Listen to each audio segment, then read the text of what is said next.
Avant de commencer cette table ronde, vous passez ce petit dessin de Maëlle Reyna. Merci Paola de l'avoir mis en valeur, qui est paru cette semaine ou la semaine dernière dans La Déferlante, peut-être un magazine auquel vous êtes pour certains d'entre vous abonnés, et qui est dédié justement à la santé des femmes, avec une petite allusion à un sujet qui revient souvent, ou en tout cas ça dépend de la population, mais qui peut revenir assez souvent quand on évoque la santé des femmes en général. Et du coup, j'ai voulu en faire un point de départ pour évoquer le sujet d'aujourd'hui, pour lequel, si vous m'y autorisez, avant que je présente chacun d'entre vous, je voudrais juste faire une toute petite introduction. Et je vous ai un petit peu fait de teaser tout à l'heure.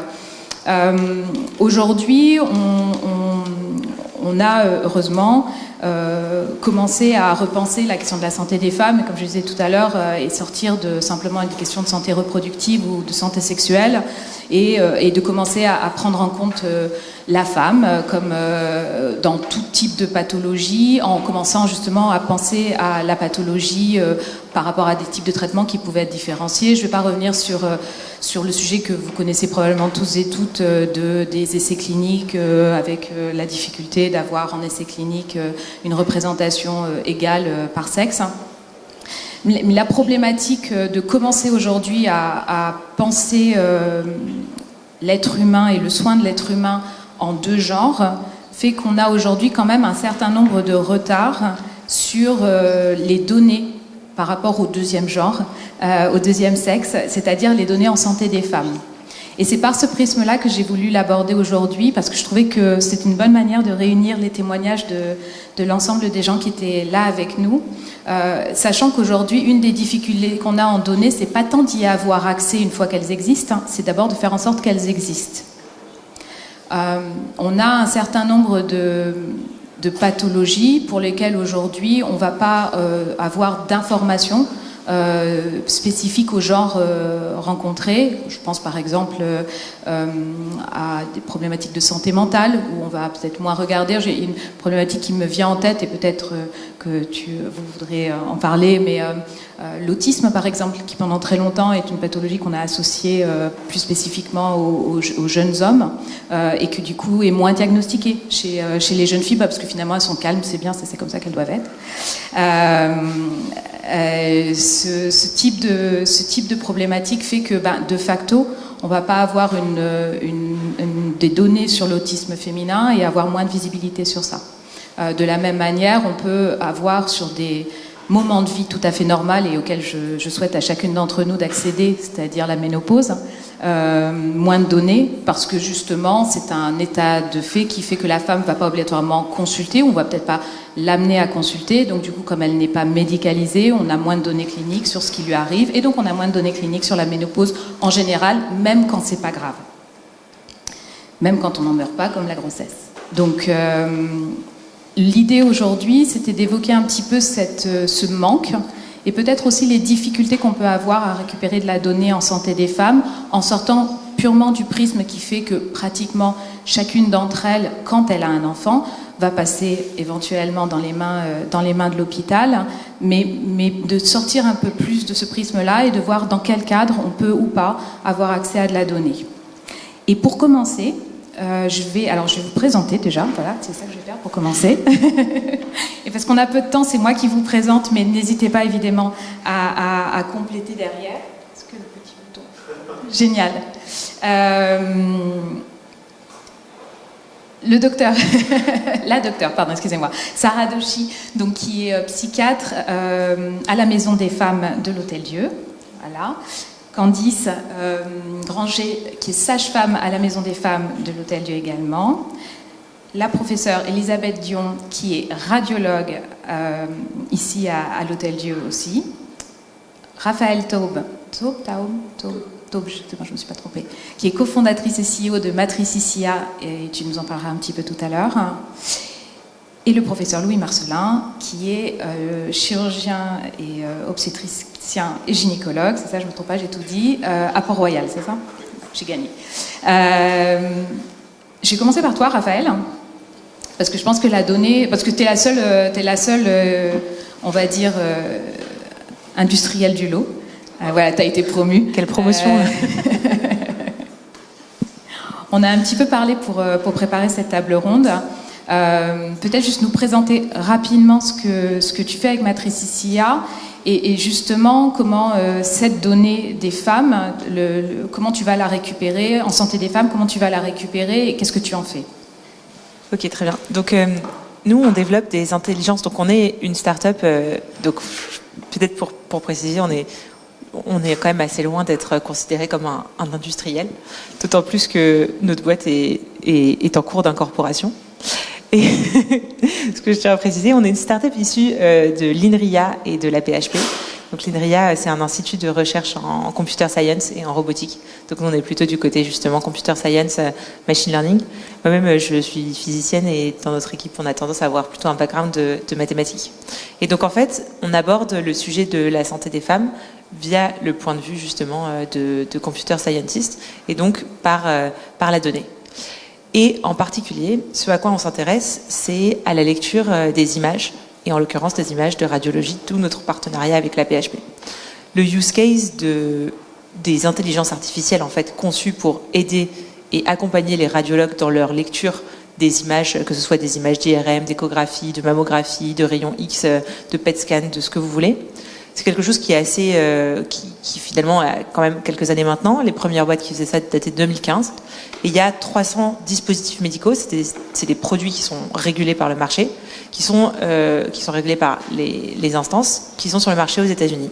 Et sur ces 300, il n'y en a aucun qui s'applique à la santé gynécologique.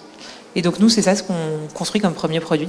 C'est un outil d'aide au diagnostic destiné aux radiologues, en commençant par l'endométriose, et en particulier pour les images d'IRM.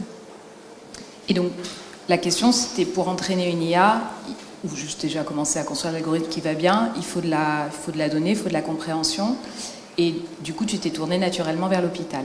Exactement, c'est les médecins, les personnes qu'on a vues en tout premier. D'ailleurs, le tout premier médecin qu'on a vu, c'était, avant vous, professeur Thon, c'était Élise qui a embusqué son gynécologue à la fin d'un rendez-vous pour lui poser des questions. Le premier médecin était un gynécologue. Et ensuite, on est venu vous voir. Et effectivement, donc il y a plein de sujets. Il y a le sujet de la donnée, mais comme vous l'avez dit, surtout le sujet de la compréhension. Parce que nous, on avait une idée d'un pain point qui venait du point de vue patient, mais c'est pas du tout la même chose que d'avoir l'expertise d'un médecin sur qu'est-ce qui est difficile, qu'est-ce qui n'est pas difficile, qu'est-ce qui peut aider, qu'est-ce qui ne peut pas aider. Et évidemment, toute l'expertise médicale qui vont avec. Donc il y a la source des données, il y a la qualité aussi de ces données-là, et ça c'est une des choses qui est importante. Il y a le fait que les données soient récoltées, le fait qu'on puisse y accéder et le fait qu'elles soient structurées. Parce que c'est pas du tout la même chose d'avoir des bases de données où on peut identifier facilement qu'est-ce qui est quoi, où tout n'est pas dans désordre, que d'avoir des bases de données structurées. D'ailleurs, les bases de données structurées, c'est ça qui a vraiment de la valeur pour en sortir quelque chose ensuite en termes de produits. Et le fait de passer par l'hôpital, ça fait quand même que tu rencontres, que vous rencontrez avec Matricis des pathologies qui vont être peut-être plus avancées que ce qu'on pourrait retrouver en ville. C'est c'est ce qu'on soupçonne, mais la vérité, c'est qu'on n'a pas de données pour pouvoir prouver cette assertion. Pour pouvoir faire ça, il faudrait avoir des bases de données générales et comparer le subset que l'on obtient dans un hôpital, ce qu'on n'a pas. Alors, c'est une intuition plus qu'autre chose, mais ça, c'est un exemple justement du problème du fait qu'une grande partie de la santé des femmes se fait pas forcément au sein de l'hôpital et justement un endroit où on peut accéder à des bases de données relativement structurées. Exactement, en lien avec l'échange qu'on avait tout à l'heure. Premier exemple, je vous invite à la suite, d'ensuite de réagir, mais je voulais qu'on continue sur le trajet. Donc là, on a de la donnée qui existe, qui est concentrée à un endroit, c'est bien. Je voulais vous donner la parole à Elisabeth. Là, du coup, alors on pourrait continuer sur Matricis, mais je vous propose d'aller sur un autre champ. En échangeant ensemble, je vous évoquais justement la ménopause, la difficulté aujourd'hui à avoir de la donnée générale sur la femme et alors que ce soit de la donnée de pathologie identifiée ou de la donnée fonctionnelle. Et vous m'évoquiez justement ce projet à l'Hôtel-Dieu d'avoir une consultation ménopause justement pour aller plus loin vers ça. Est-ce que vous pouvez nous en parler un peu plus ? Oui, volontiers. En fait, l'Hôtel-Dieu est tourné c'est un hôpital entier tourné vers la prévention et le dépistage. Donc, c'est vraiment quelque chose qui fait partie du projet médical d'établissement. Et donc, effectivement, dans un service de radiologie, on est confronté à beaucoup de choses concernant le dépistage. Actuellement, on a le protocole Cascade qui est très connu en France, qui est un protocole de dépistage de cancer du poumon chez les femmes fumeuses de plus de 50 ans. Donc c'est très prometteur puisqu'on sait que si on peut attraper les cancers du poumon très rapidement, eh bien on les traitera beaucoup mieux et plus efficacement. Donc c'est une première porte d'entrée en fait qui nous a fait évoquer le fait de dire que cet âge-là, autour de 50 ans, c'est probablement un très bon point d'entrée pour faire un point sur la santé des femmes qui est en fait scindée en plusieurs disciplines et pas toujours bien explorée. Donc effectivement, ça nous a semblé un âge intéressant. Autre sujet qu'on fait aussi très largement à l'Hôtel-Dieu, c'est la mammographie de dépistage. Ça aussi, c'est un point d'entrée en fait pour les femmes en bonne santé entre guillemets de pouvoir faire ce dépistage de cancer du sein. Donc c'est vraiment autour de ça qu'on s'est dit qu'il y avait aussi d'autres problématiques comme par exemple l'ostéoporose. Et donc c'est vrai qu'on a envie avec Geneviève Flubureau et avec les gens de Port-Royal de se dire que c'est probablement une bonne occasion de pouvoir faire une synthèse finalement de cet état de santé autour de la cinquantaine. Mais du coup, ça sous-entend qu'il y a une certaine interdisciplinarité des facteurs. Absolument. On peut plus rencontrer la dame juste pour une pathologie ou sur une spécialité. Absolument, et c'est là où la radio, justement, c'est l'endroit où on peut converger parfois.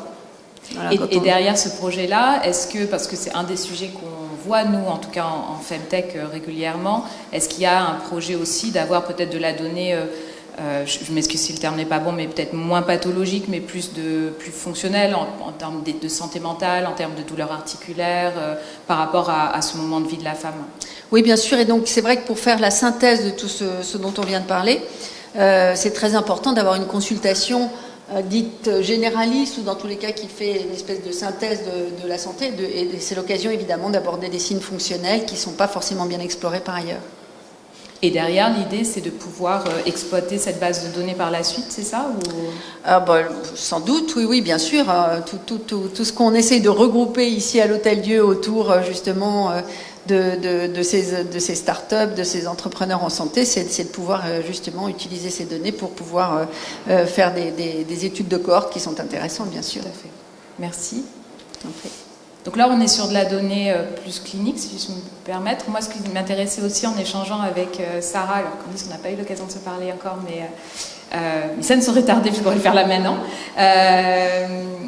c'est quand on y rajoute un aspect social ou sociétal, ça dépend de comment on se place, et quand on va aller chercher encore plus la donnée. J'ai souvenir récemment d'une étude sur l'hypertension qui m'avait beaucoup marquée, où on montrait que les facteurs clés de l'hypertension chez l'homme étaient bien, entre guillemets, ce sur quoi les politiques de santé publique se fondent, c'est-à-dire obésité, alcoolisme, tabac. En revanche, chez la femme, les facteurs qu'on retrouvait, c'était beaucoup plus des facteurs environnementaux au sens de précarité, stress, vulnérabilité, voire charge familiale un peu lourde. Et du coup, ça a interrogé les politiques de santé publique quand elles s'adressaient au sujet de l'hypertension pour ces populations-là. Donc, ça sous-entend de pouvoir y rajouter une couche sociale dans le recueil de données. Et je crois, Sarah, quand on échangeait ensemble, que c'est ce que vous essayez de faire à la Maison des Femmes, mais avec certaines difficultés. Alors peut-être présenter un peu ce que vous faites à la Maison des Femmes et derrière nous expliquer ça. Merci. Bonjour. Je vais effectivement vous présenter en quelques mots le contexte et puis laisser Candy Granger vous parler plus de la question de la disponibilité des données. Le contexte, il est assez simple. En termes de santé publique, on estime que 213 000 femmes de 18 à 75 ans sont victimes de violences conjugales chaque année, pour ne parler que des violences physiques ou sexuelles. Vous y rajoutez toutes les violences psychologiques, morales, etc., économiques et autres. Même chose, c'est 94 000 femmes chaque année, au très très grand minimum, parce que ces chiffres sont totalement sous-estimés, qui sont victimes de viol ou tentatives de viol chaque année en France. Donc on est sur un fait de santé publique, on est sur un fait doublement de santé publique, parce que comme vous le disiez, la violence conjugale ou sexuelle est un facteur de risque majeur, alors de pathologie physique ou de pathologie psychiatrique. Pathologie physique, physiques, notamment cardiovasculaires et métaboliques. Je vais un peu plus parler des pathologies psychiatriques parce que la Maison des femmes à l'Hôtel-Dieu est portée par un département de psychiatrie, précisément parce que ces femmes ont un déficit d'accès aux soins psychiatriques majeurs alors qu'elles ont des risques et une vulnérabilité psychiatrique tout autant importante.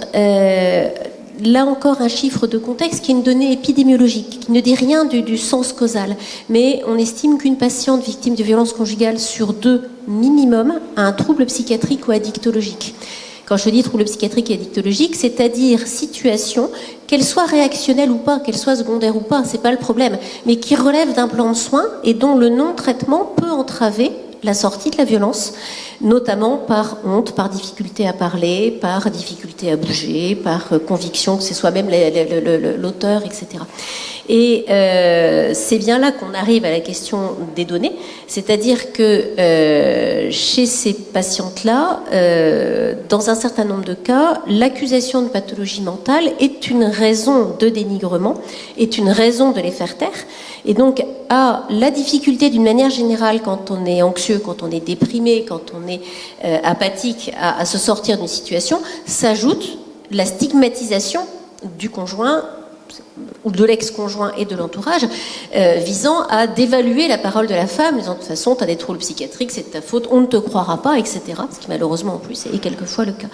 Et donc on est en matière de données sur une triple contrainte, celle qui est liée au fait que ces femmes ont besoin de confidentialité pour les protéger, celle liée au fait que ces femmes n'ont souvent pas envie de donner leurs données parce qu'elles sont déjà très mal psychologiquement et c'est déjà très dur d'arriver à témoigner à visage ouvert.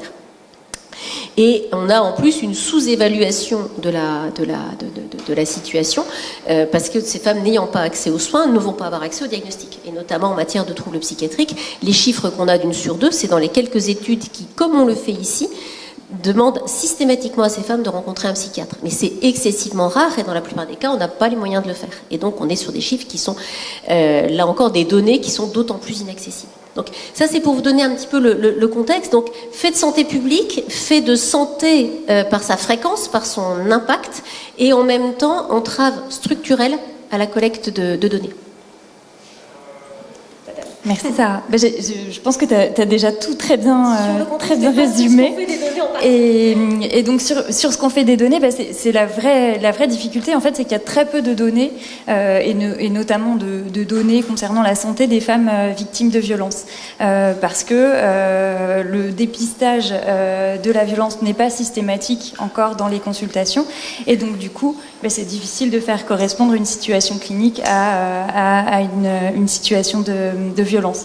Donc évidemment que les femmes qui sont prises en soin à la Maison des femmes, pour elles, on va, et c'est l'objectif aussi de faire un état des lieux sur leur santé et de pouvoir les réorienter vers le soin.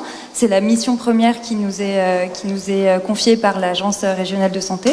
La seconde mission, c'est celle que Sarah expliquait, c'est de leur proposer du soin pour être en capacité de se protéger. Et donc nous, on recueille, mais sur un très faible échantillon, quelques informations qu'on n'exploite pas encore à ce jour parce qu'on n'a pas encore la possibilité d'avoir un dossier qui garantit la confidentialité des informations, et c'est très important pour les femmes de pouvoir s'entendre dire au moment où elles consultent à la Maison des femmes que ces informations-là vont être partagées au sein de l'équipe, qu'en revanche, si elles n'ont pas un intérêt majeur dans la prise en charge médicale globale, je pense à une allergie à un médicament où c'est capital que ce soit marqué dans le dossier ou un groupe sanguin, et le reste, leur demande, c'est plutôt de nous dire ça, je préfère que ça reste confidentiel à la Maison des femmes, et donc du coup, on ne peut pas partager ces données avec les autres soignants qui prendraient en charge ces femmes, et donc la difficulté derrière, c'est de pouvoir les exploiter parce que du coup, elles sont pas recensées. Donc voilà ce qu'on voulait vous dire. Merci beaucoup. Donc là, on était sur le recueil, en tout cas, d'un endroit où entre guillemets, on capte la femme. Ma dernière demande, toujours sur cette thématique-là, plutôt pour vous, Louis. Vous intervenez en hôpital, mais une fois que vous avez aidé et accompagné la patiente, et en particulier, je pensais alors à 2 cas, soit l'opération dans le cadre d'endométriose, je pense que vous intervenez assez souvent sur ces thématiques-là, ou dans le cas d'un accouchement, voire d'un accouchement césarisé.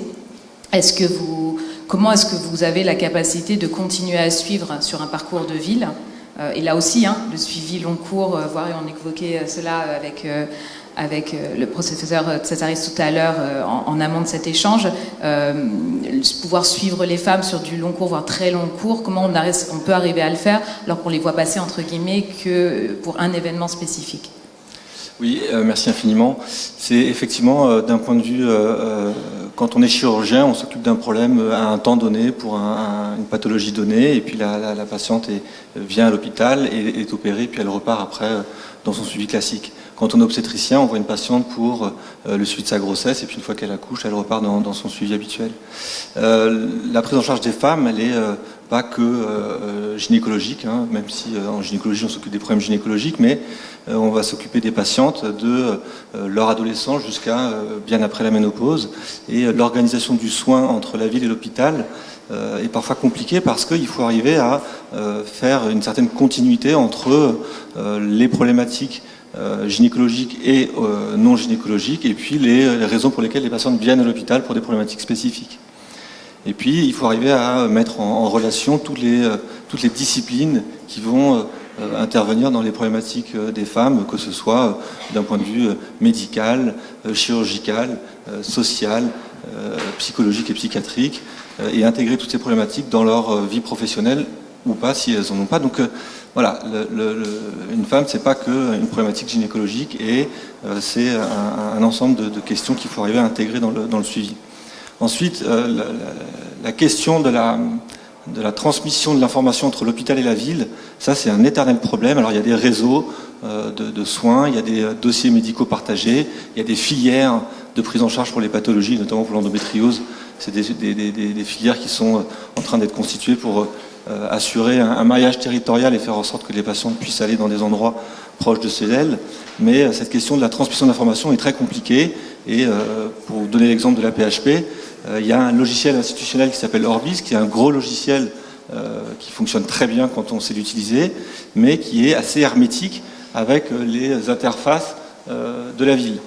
Et toute la difficulté, c'est d'arriver à peut-être plugger des interfaces innovantes qui vont pouvoir transmettre l'information de l'hôpital vers la ville et faire remonter les informations de la ville vers l'hôpital.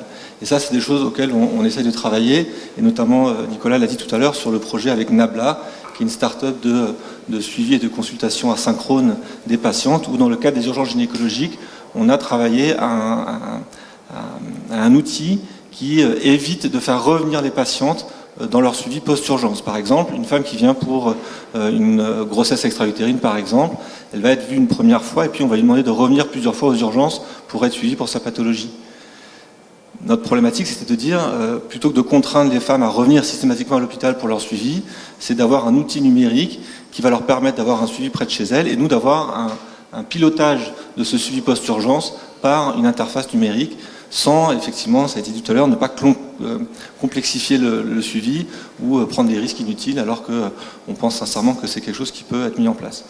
Pour l'endométriose, par exemple, là aussi, il faut arriver à assurer un suivi spécifique, à la fois d'amont et d'aval. Les patients qui ont l'endométriose qui viennent à l'hôpital, elles viennent pour des questions d'endométriose parfois compliquées, réfractaires aux traitements médicaux, ou qu'il faut opérer, ou qui doivent être mis en relation avec des radiologues spécifiques, avec des médecins de la douleur, avec des psychiatres ou des psychologues, avec des gens qui connaissent cette maladie. Mais ce qui est important, c'est d'avoir un réseau d'amont qui va permettre d'identifier les problématiques, les dépister, peut-être les prendre en charge, et puis lorsqu'il y a besoin, déclencher une consultation vers l'hôpital.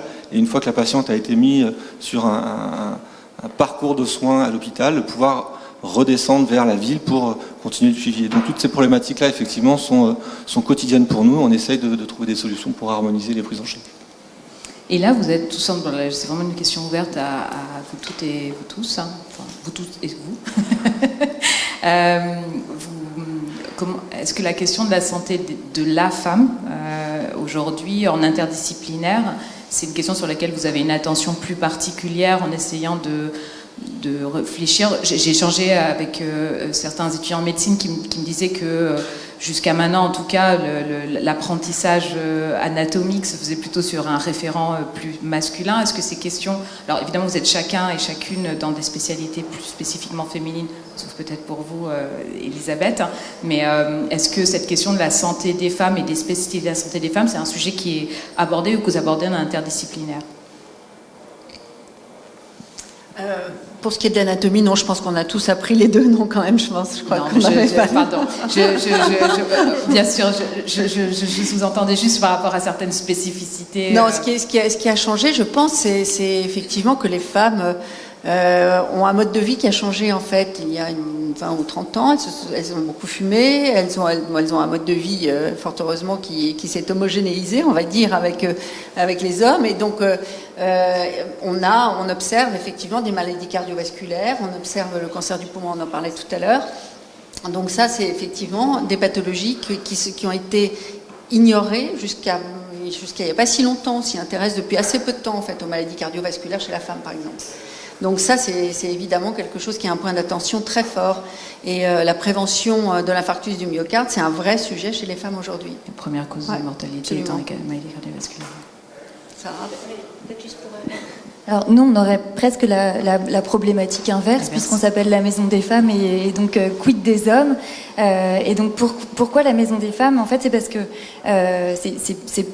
l'idée n'est pas de dire que seules les femmes sont victimes de violences, mais quand on analyse les statistiques à l'échelle nationale, près de 90% des victimes de violences dans le couple sont des femmes.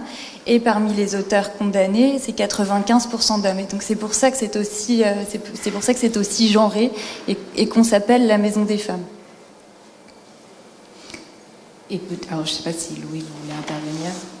Oui, je peux te donner un petit commentaire sur effectivement la question de la stigmatisation des femmes dans leur prise en charge. C'est un peu, évidemment que il y a des problématiques qui doivent être prises en compte et organisées, structurées, adaptées.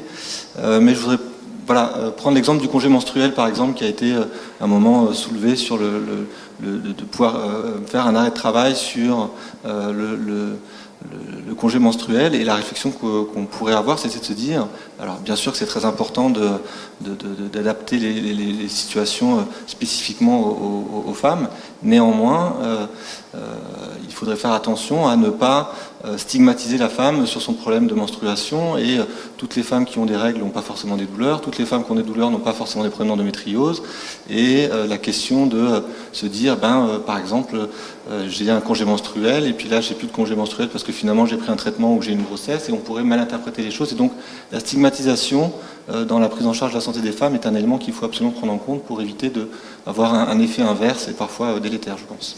Mais ça, c'est un enjeu compliqué au sens où on parle beaucoup de la santé des femmes aujourd'hui, et je suis très intéressée d'avoir vos réactions sur ça.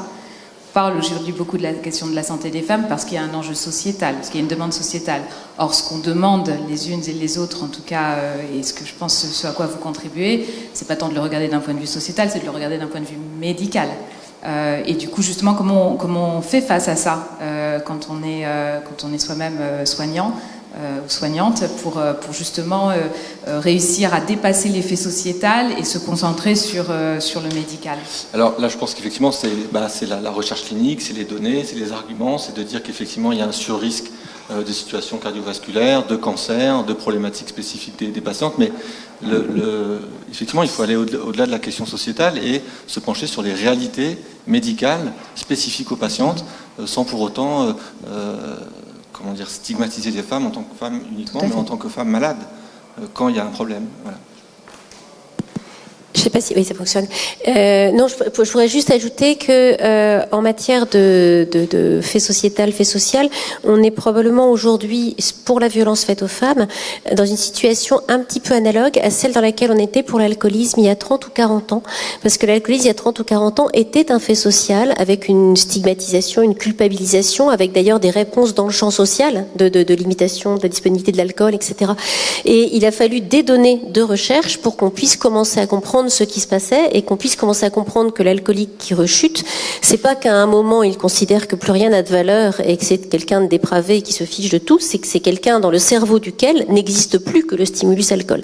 Il a fallu des données de recherche et c'est un des enjeux, et c'est bien toute la problématique qu'on exposait, c'est que typiquement l'enjeu de la collecte systématique de données sur l'état psychique des femmes qui sont victimes de violences devrait permettre de mieux comprendre des phénomènes comme le retrait de plainte ou comme le non-dépôt de plainte, avec, pour être très rapide, quelque chose qu'on appelle l'évitement. L'évitement, c'est une réaction naturelle devant l'anxiété qui est quand quelque chose me fait très peur, je ne veux plus y penser, voire quand je suis psychotraumatisée, je n'y pense plus parce que j'ai des phénomènes de dissociation psychique et qu'effectivement, quand on se dissocie et quand on ne peut même pas évoquer le fait qu'on est victime de violence, eh ben on ne va pas porter plainte.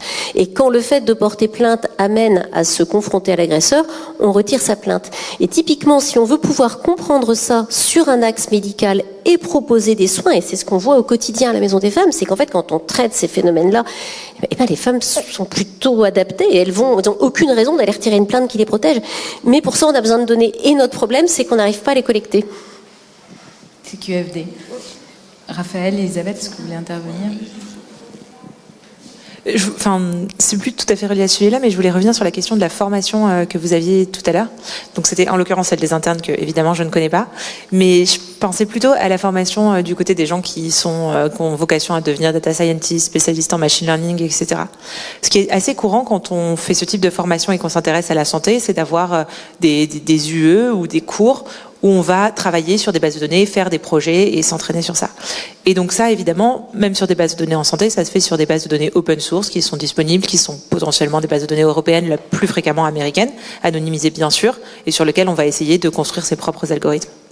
Et il n'y a pas de base de données open source sur des maladies féminines. Alors, il y a un petit peu de mammographie, mais globalement, sur quoi les étudiants vont s'entraîner, et ça c'est très facile, c'est ce qu'on voit passer dans les CV des gens qui postulent chez nous sur les projets qu'ils ont fait, il y a des choses qui sont publiées sur GitHub publiquement, ça va être plutôt cancer de la prostate, cancer du poumon, mélanome aussi, alors ce qui peut toucher hommes et femmes, mais c'est important justement quand on parle de transdisciplinarité et qu'on veut construire des produits qui sont à la lisière entre l'expertise médicale et la science des données, que les personnes qui vont vraiment travailler sur ça aient été éveillées à un moment donné aux problématiques de santé des femmes. Et ça passe aussi par les données concrètes à quoi ils touchent pendant leur formation. Alexis.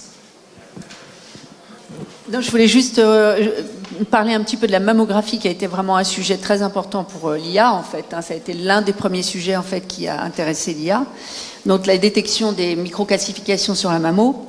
Donc ça c'est vraiment un sujet qui existe depuis une dizaine d'années. Donc c'est vraiment le début de l'IA et de la reconnaissance d'images en fait. Donc voilà. Et donc c'est vrai qu'avec Matricis, grâce à Raphaël et à Élise, j'espère qu'on va pouvoir inaugurer ce nouveau champ de l'endométriose en IRM. Donc c'est très passionnant.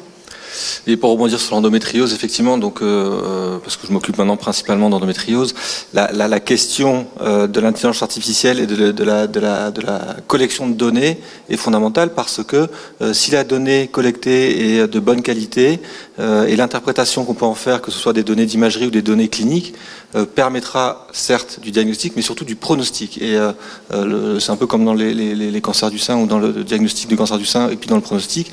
Dans l'endométriose, c'est la même question. Il n'y a pas une endométriose, il y a des femmes qui ont l'endométriose et il faut arriver à déterminer le meilleur schéma thérapeutique de prise en charge avec le meilleur pronostic. Et là, on est à un carrefour où on s'est beaucoup focalisé sur le diagnostic et au final, à mon avis, ce qui est le plus important, ça va être le pronostic. Il y a des femmes qu'il faut opérer, il y a des femmes qu'il ne faut pas opérer, il y a des femmes qui ont besoin d'un traitement médical, il y a des femmes qui ont besoin de chirurgie, il y a des femmes qu'on opère et qui ont encore mal après la chirurgie et donc c'est tout un champ d'exploitation qui va permettre de pouvoir personnaliser les prises en charge et pouvoir améliorer le soin des femmes, en tout cas dans cette question d'endométriose. Mais dans l'interprétation des données, on peut avoir toutes les données du monde. La problématique, c'est quelle est la question qu'on pose et comment on arrive à répondre à cette question avec les données qu'on a. Mais s'il n'y a pas de question, on peut avoir toutes les données qu'on veut, on ne pourra pas en faire grand-chose. Néanmoins, et juste pour aller dans ce sujet-là, aujourd'hui, on sait que les terrains d'investissement financiers et donc de recherche sont ceux sur lesquels il y a le plus de données. Donc plus on réunit de la donnée en données des femmes, en santé des femmes en général, plus on aura en fait de recherche derrière, encore plus sur des pathologies plus méconnues.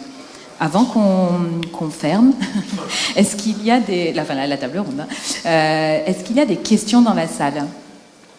Il faut que je passe le micro, ou il y en a un là-haut. C'est bon? Merci. Alors, qui veut parler? Vous avez déjà beaucoup parlé. Vous aurez la dernière question, comme d'hab. Qui veut, là?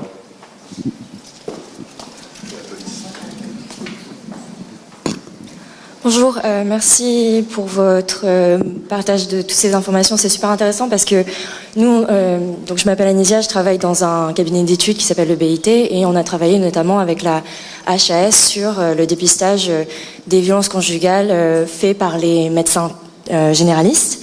Et on a aussi parlé du coup à la Maison des Femmes à ce moment-là, justement pour connaître un peu qu'est-ce qui se faisait et comment les données étaient collectées. Et on est très vite arrivé à ce moment où la donnée n'était pas aussi accessible. Et je me demandais si vous connaissiez des pratiques où vous saviez comment est-ce qu'on pourrait changer les mœurs justement pour accéder plus facilement encourager ce partage de données et collecter ces données plus systématiquement dans les pratiques. Puisque vous le disiez vous-même, avant on n'avait pas tant de données que ça sur l'alcoolisme, etc. Et les mœurs ont changé, donc peut-être qu'on pourrait changer ça aussi pour la santé des femmes. Alors pour collecter des données, il y a plusieurs façons de le faire. Mais et on pourrait en fait au final se dire, si, avec l'accord des femmes évidemment, que toutes les informations que nous on consigne sur des documents qui ne permettent pas la collecte de données sont relevées individuellement par quelqu'un qui dédie son temps à ça. On pourrait collecter des données, mais la difficulté c'est de trouver cette personne et de savoir comment la financer en fait. C'est surtout ça. Et donc du coup il y a un vrai enjeu de créer un dossier. Les dossiers, la plupart des dossiers informatisés des groupes hospitaliers le permettent, qui permettent de façon anonyme de récolter des données. Donc nous on y travaille. Enfin, Guillaume Gérard qui était là tout à l'heure a participé au développement d'un dossier sur cette question. Et puis je sais que en maternité aussi, du coup de l'autre côté, a été introduit dans le dossier informatisé la question systématique de la violence. Et donc du coup, ça aussi, ça permettra de façon intégralement anonymisée de pouvoir avoir accès à quelques informations. Deuxième question, à part la série de questions. Non, pas que... Allez-y, une version courte. Très bien. Bref, remarque et question concernant la stigmatisation qu'a abordé le professeur Marcelin. Je pense qu'effectivement, c'est basé essentiellement sur le secret médical qui doit être maintenu et la confidentialité des données. Ça, c'est juste une remarque qui doit. C'est d'ailleurs valable aussi bien pour les hommes que pour les femmes, pour respecter le secret médical. Deuxièmement, concernant les violences conjugales, qui sont des éléments graves criminels, je souhaiterais savoir quel est votre lien, en amont ou en aval, avec les plateformes téléphoniques d'appel et la police dans ce sens. Et enfin, concernant la prévention, femmes effectivement, mais hommes aussi, enfants ou sujets âgés, deux choses. Le rôle primordial de la communication entre les différents intervenants, hôpital, ville, spécialistes, médecins traitants, et là le numérique peut jouer un rôle majeur. Et l'autre côté, c'est la prévention, qui est majeure, femmes mais aussi hommes, et avec le rôle majeur de l'information. Et le numérique peut jouer un rôle, aussi bien au niveau des médias, avec donc le rôle majeur de faire passer ces messages concernant les viols, ou les cancers, ou l'alcool, où c'est crucial, ça ne devrait pas coûter beaucoup d'argent, normalement les services devraient jouer un rôle. Voilà, prévention, information, communication, et la question pour la relation avec la plateforme des appels au secours pour les 200 000 et la police, en amont ou en aval. Merci. Par plateforme d'appel, vous parlez de police secours du 17 ou de... Alors sur... Si, c'est assez bien développé. Alors, notre rôle, nous, on est une unité de soins externe. Donc, notre objectif, c'est d'accompagner les femmes pour être en capacité de se protéger. Donc, on n'est pas un service d'urgence et on n'a pas vocation à remplacer les forces de l'ordre qui sont les premières à devoir être alertées et à intervenir de la même manière que le SAMU s'il y a besoin de soins médicaux en urgence. Donc nous, notre rôle, c'est de répéter, même si ça paraît une évidence, parce que les femmes viennent consulter chez nous en ayant déjà quelque part un peu fait le diagnostic de violence, puisqu'elles s'adressent à la maison des femmes, de leur répéter quels sont les numéros à composer en cas d'urgence, et de la nécessité de les composer, et de leur droit de le composer. Parce qu'il y a toujours ce moment où... quand on baigne dans la violence au quotidien, c'est difficile d'identifier à quel moment ça devient de la violence qu'on peut signaler aux autorités. En fait, très souvent, c'est très tôt, mais c'est pas une évidence pour les femmes qu'on rencontre. Donc nous, notre rôle, c'est de dire, voilà, le 17, ça sert à ça, le 18, ça sert à ça, le 15, ça sert à ça. Il y a aussi un numéro spécial pour les femmes qui sont sourdes, ou malentendantes ou muettes, qui est le 114, qu'on donne aux femmes qui sont suivies à la maison des femmes, parce qu'au moment où on est en train de se faire agresser, ça peut être difficile de décrocher son téléphone et de téléphoner. Et donc ça, c'est plus discret. Et puis après, nous, services médicaux, on a pour Paris la chance d'avoir une ligne directe qui permet de mettre en relation les professionnels de santé avec la préfecture de police de Paris, dans le cas où la femme veut déposer plainte. Encore une fois, c'est pas un numéro d'urgence. S'il y a une urgence sur le moment, on appelle le 17. Après, pour aller sur la question du secret médical, ces numéros-là, dans le cadre de notre consultation médicale, quand on les reçoit à la Maison des Femmes, on les reçoit avec l'obligation de secret médical. C'est très différent de si je suis la voisine de Madame X qui s'est faite frapper la veille et je l'ai entendu, je peux décrocher mon téléphone et en tant que simple témoin signaler les faits aux autorités. En revanche, si Madame X, elle vient à ma consultation et qu'elle me demande, qu'elle exige de moi de respecter le secret médical, je ne peux pas y contrevenir, sauf si il y a un texte de loi qui permet aux professionnels de s'affranchir du secret médical si on estime que pour la victime il y a un danger immédiat et que la personne est en incapacité de se protéger en raison de l'emprise. Donc voilà. Et après, pour ce qui est de la question du réseau avec les professionnels qui sont déjà impliqués dans l'accompagnement de ces familles, notamment quand il y a des enfants, mais ça c'est un travail de tous les jours en fait, de faire du lien. On sait très bien que quand il y a des violences conjugales, il y a des violences. Il faut définir qu'à partir du moment où il y a de la violence conjugale, s'il y a des enfants, il y a de la maltraitance infantile en fait, parce que le simple fait d'être témoin des violences, c'est une violence directe sur l'enfant, et c'est très rare qu'un agresseur se comporte violemment avec une femme et très gentiment avec un enfant, pour caricaturer un petit peu. Donc ça, ce lien, on le fait en permanence, et on peut être aussi amené à signaler aux autorités, soit par une information préoccupante, soit par un signalement au procureur de la République des situations d'enfants qui ont un besoin de protection. Et voilà, et par rapport à la sensibilisation et à l'acculturation de la société sur les violences, je partage votre avis, le plus, le mieux. Une autre question, c'est ça, pardon. Oui.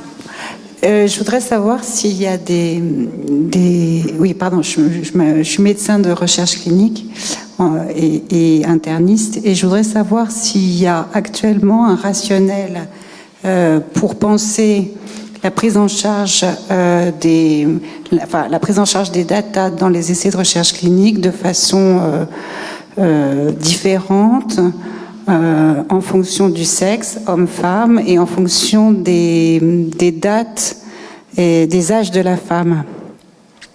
Je veux dire, est-ce qu'il y a une réflexion et un rationnel pour penser qu'il faut intégrer ces paramètres dans les évaluations cliniques médicales, quelles que soient les spécialités? Parce qu'en fait, j'entends des oncologues qui disent il n'y a aucune différence dans la prise en charge ou la tolérance ou l'efficacité d'une chimio lourde chez un homme et chez une femme. Et puis j'entends des choses, des expériences cliniques de cliniciens qui sont extrêmement différentes, en particulier des réponses thérapeutiques qui sont assez différentes quand des femmes ménopausées prennent ou prennent pas des traitements substitutifs hormonaux, etc. Donc je voudrais savoir où est-ce qu'on en est un peu là-dessus en termes de recherche clinique. Alors, moi, je fais de la recherche essentiellement sur les femmes, puisque je suis gynécologue. Bien évidemment que l'âge est un élément qui est pris en compte dans la recherche qui est conduite en fonction de la question posée. C'est toujours la même chose. Hein. Oui.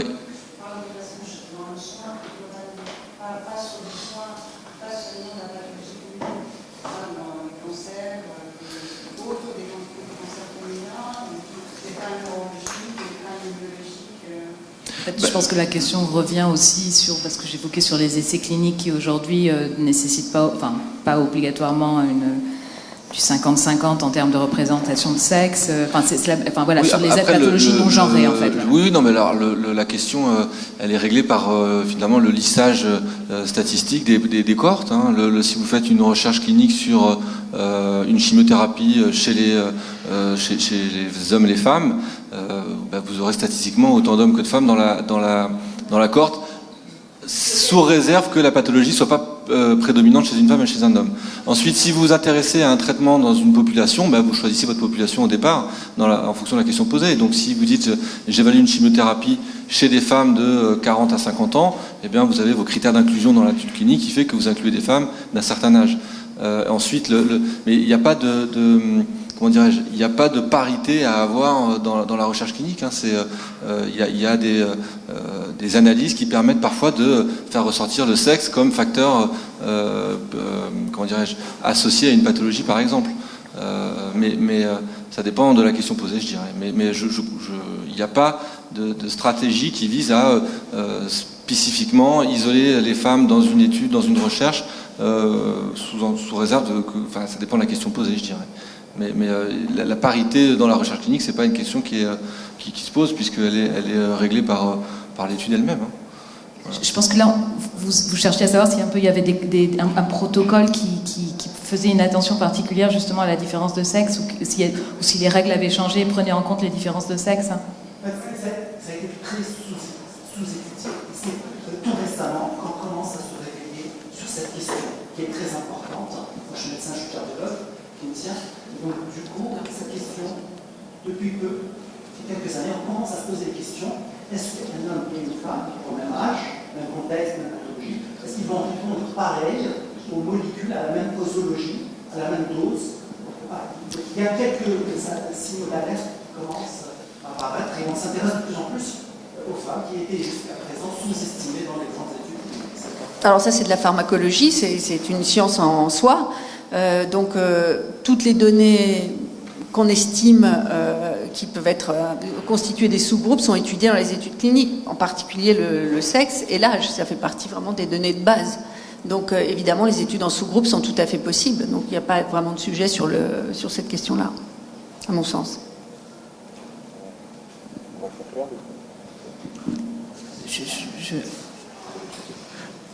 Peut-être qu'on...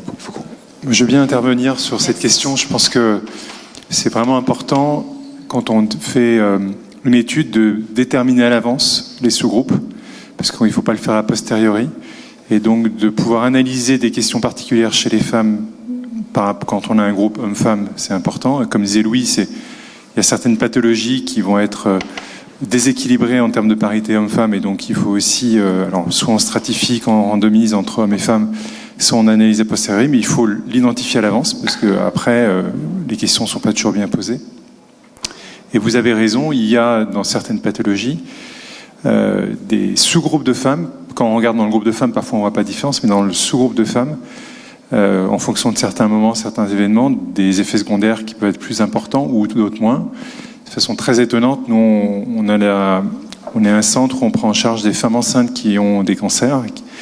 Et en fait, c'est des choses qui ne sont pas connues dans la littérature, mais ce qu'on voit, c'est que les effets secondaires de la chimiothérapie sont beaucoup moins importants chez les femmes enceintes. Et donc, c'est des choses qu'il faut investiguer. Alors, c'est vrai que ça part d'une idée clinique, mais après, il faut aller le voir dans des études. Et c'est des données, quand on regarde la littérature, on ne voit pas ces effets-là, mais il faut aller faire les études pour le démontrer.